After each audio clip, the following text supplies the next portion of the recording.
चतुर्दशौं अध्याय गौरीशंकर कैलाश प्रवेश वर्णन। कुमारजी आज्ञा गर्नुहुन्छ हे अगस्त्य मुनि। तहाँ उपरान्त पार्वतीले श्री स्वस्थानी परमेश्वरीको प्रसाद 8 रोटी 8 अक्षता 8 बेली पुष्प 8 योग पवित 8 पान 8 कुड्का 8 सुपारी सुगना समेत ल्याई हे स्वामी अब मेरो तपस्या पूर्ण भयो। केटाकेटीदेखि हजुरलाई पाऊँ भनी धाइरहेकी भए बल्ल आज पाएँ भनी श्री महादेवको हातमा चढाई साष्टाङ्ग प्रणाम गरी हे आदि पुरुष श्री स्वस्थानी परमेश्वरीको व्रतको प्रभावले मैले हजुरलाई स्वामी पाएँ, जसबाट म ज्यादै आनन्दित भएँ। हजुरसँग केही बिन्ती गर्छु। यो ब्रह्माण्ड संसारमा कोही दुःख छन्, कोही दरिद्र छन्, कोही पापी छन्, कसैका सन्तान छैनन्, कसैका स्त्री छैनन्, कसैका पुरुष छैनन्। यो व्रतबारे प्रकाश पारिदिए सबैले उद्धार होला। यति पार्वतीले भनेको वचन सुनि महादेव आज्ञा गर्नुहुन्छ हे पार्वती तिमी धन्य रहेछौ। दुखी दरिद्रका उपर तिमीलाई यस्तो दया भएपछि यसको उपाय बताउँछु सुन भनी उपाय बताउनु भयो। पहिले अस्वस्थामा ऋषिलाई डाकी रसातल पातलमा पठाऊ, त्यहाँ उनले सबै कुरा प्रकाश गरी पारिनेछन्। यति महादेवको आज्ञा गरेपछि पार्वतीले हौस भनी अस्वस्थामा ऋषिलाई डाक्न पठाइन्। अस्वस्थामा ऋषि आएर श्री महादेव र पार्वतीलाई प्रणाम गरी हे भवानी शङ्कर मलाई के कामले डाक्नुभयो सो आज्ञा गर्नुहोस्। यस किसिमको अस्वस्थामाको वचन सुनि पार्वती आज्ञा गर्नुहुन्छ हे अस्वस्थामा ऋषि तिमीले रसातल पातल जाऊ, उहाँ जसका स्त्री छैनन्, जसका सन्तान छैनन् उनलाई यस्ता विधि श्री स्वस्थानी परमेश्वरी व्रत गराऊ, सबैको उद्धार हुनेछ।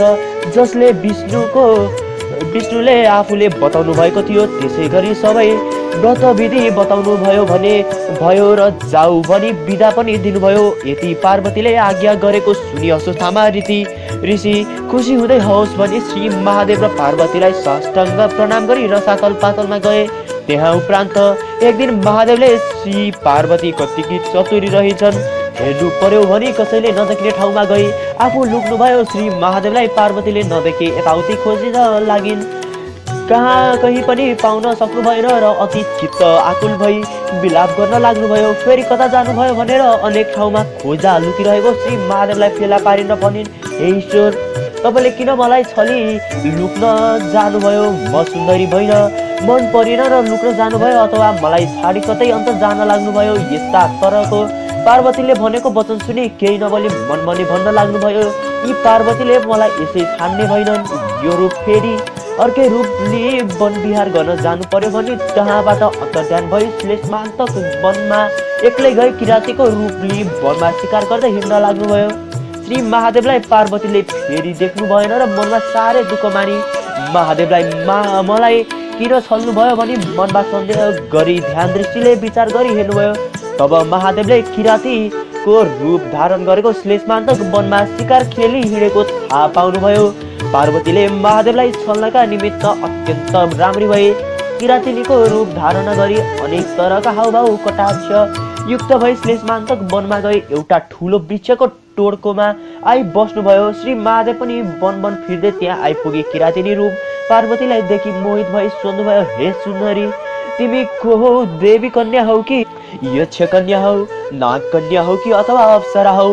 मैले हेर्दा त तिमी जस्ती राम्री यो ब्रह्माण्ड संसारमा हुन दुर्लभ छ। फेरि एक्लै यो वनमा बीचमा किन आई बसिरह्यौ?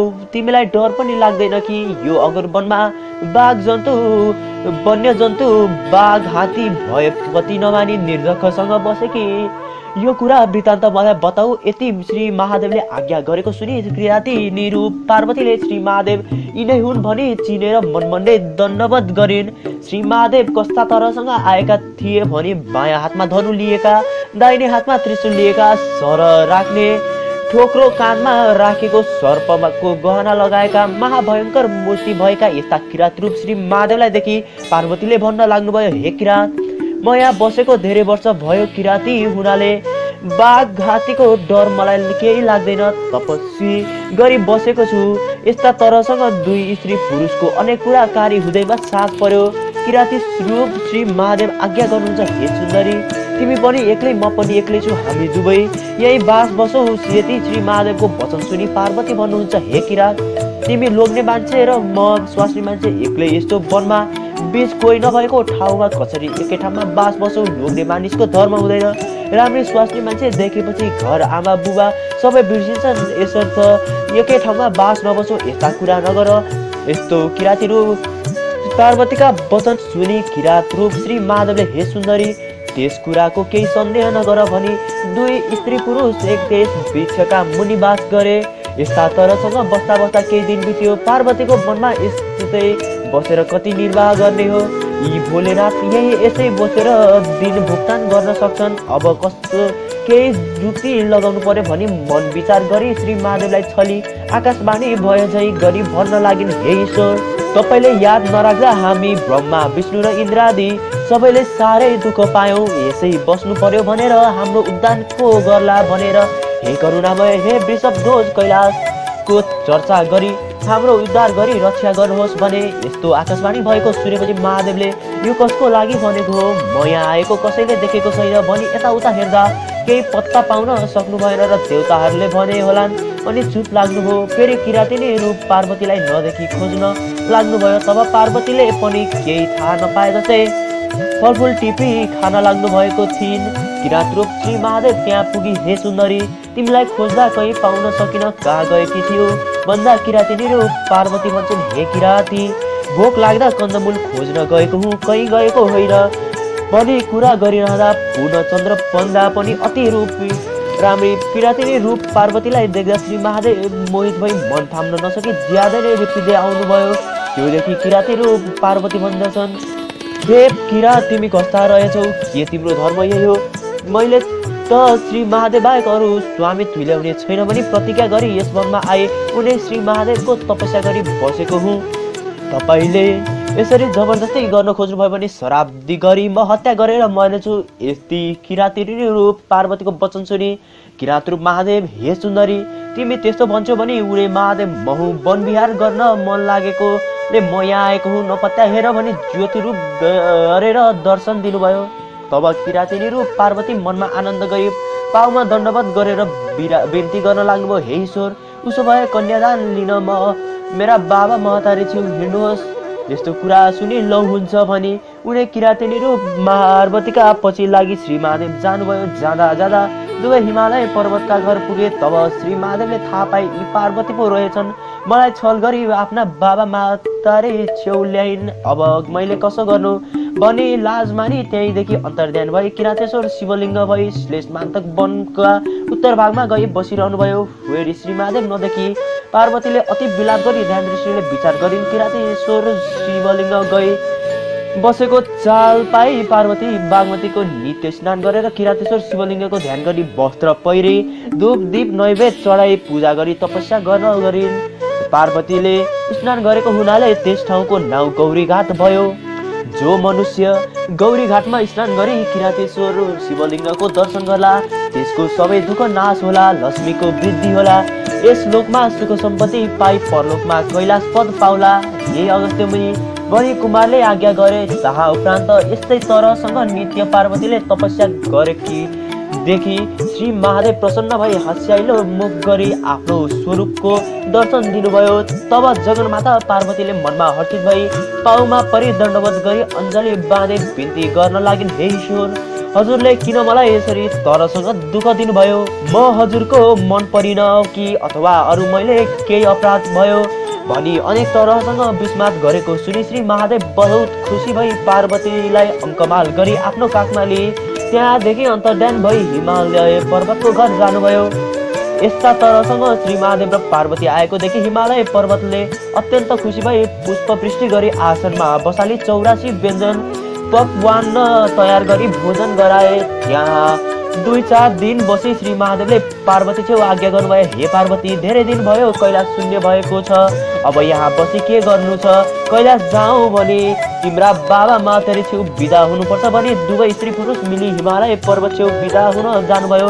श्री महादेव ससुरालाई भेट्नुहुन्छ, हे पिता, धेरै दिनदेखि सतीदेवी मनाले कैलाश शून्य छ, अब तपाईँ आज्ञा दिए कैलाश जाँदहु।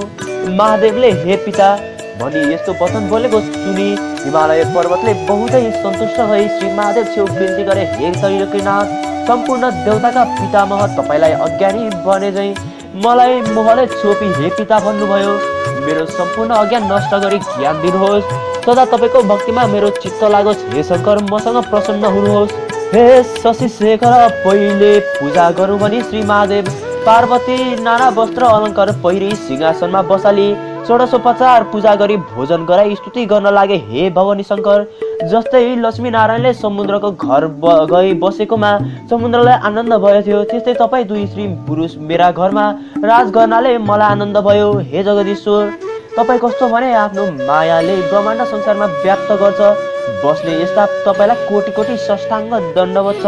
फेरि समुद्र मन्थन गर्दा कालकुट विष निस्क्यो र संसार दग्ध भयो उर लाग्यो। त्यस बेला तपाईँले त्यो विष कण्ठमा राखी रक्षा गर्नुभयो र नीलकण्ठ भनी नाम रह्यो। यस्ता तपाईँलाई कोटि कोटि नमस्कार गर्दछु। हे विश्वम्भर, आफूले सृष्टि गरी आफैले संहार गर्ने यस्ता तपाईँलाई कोटि कोटि नमस्कार छ। हे परब्रह्म, फेरि त्रिपुरासुर दैत्यलाई मार्दा तपाईँको शक्ति कस्ता थिए भने पृथ्वी रथ चतुर्वेद घोडा चन्द्र र सूर्य रथका पाङ्रा ब्रह्मा सारथी सुमेरु पर्वत धनुष सायसनाग धनुको ताँदो भगवान विष्णु बाण यस्तो सामग्री तयार गरी दैत्यलाई मार्ने तपाईँलाई कोटि कोटि नमस्कार छ। हे युगेश्वर ब्रह्मा पनि तपाईँ, स्थावर पनि तपाईँ, जङ्गम पनि तपाईँ, यमको पनि यमी पनि तपाईँ, नारायण पनि तपाईँ, अष्टदिक्पाल पनि तपाईँ, सत्व रज तम त्रिगुण पनि तपाईँ, मृत्युको मृत्यु पनि तपाईँ, कालका काल पनि तपाईँ, गुणका गुण पनि तपाईँ, देवताका देवता र अनाथका नाथ पनि तपाईँ नै हो। विश्वरूप मोती पनि तपाईँ, आदि अन्त्य नभएका पनि तपाईँ, अष्टवसु र द्वादश द्वितीय पनि तपाईँ, 10 दिक्पाल पनि तपाईँ, ब्रह्माण्ड पनि संसार सम्पूर्ण प्राणी हृदयमा बसी पाप पुण्यको साक्षी भइदिने पनि तपाईँ। हे वृषभध्वज, तपाईँको महिमा वर्णन गर्न चतुर्मुख ब्रह्माको पनि सामर्थ्य छैन, 1000 जिब्रा भएका शेषनागको पनि गम्य छैन, मेरो कसो गरी होला। यस्ता तरले हिमालय पर्वतले नारा स्तुति गरेको सुनि श्री महादेव सन्तुष्ट भई हँस्याइलो मुख गरी, हे पर्वतराज, तपाईँको भक्तिदेखि म सन्तुष्ट भए, सदा मेरो भक्तिमा चित्त लगाई अन्त्यमा कैलाश पद पाउनुहोस्। अब हामी जान्छौँ भने हिमालय पर्वत र मेरका छेउकै बिदा गए। वृषभमा चढी पार्वतीलाई काकमाली कैलाश पर्वतमा गए। पार्थव गणले सहित भई आनन्दले रहनुभयो।